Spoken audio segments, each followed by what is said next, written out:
நந்தினி தனது நண்பர்களுடன் பிக்னிக் போக முடிவு பண்ணி ஒரு அழகான காட்டுக்கு நடுவில் இருக்க பங்களாவுக்கு போகிறாங்க.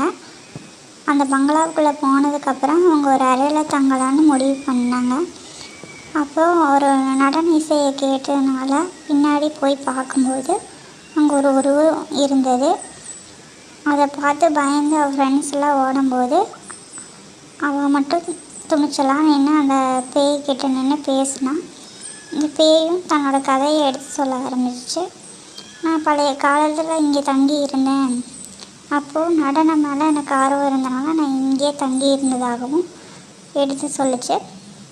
அப்போது அந்த கதையை துணிச்சலாக நந்தினி கேட்டு நின்றனால சந்தோஷமாக அந்த ஆவியும் அந்த இடத்த விட்டு போக அனுமதிச்சுது. நந்தினியும் சந்தோஷமாக அந்த இடத்த விட்டு அவள் ஃப்ரெண்ட்ஸை கூப்பிட்டு கிளம்புறா.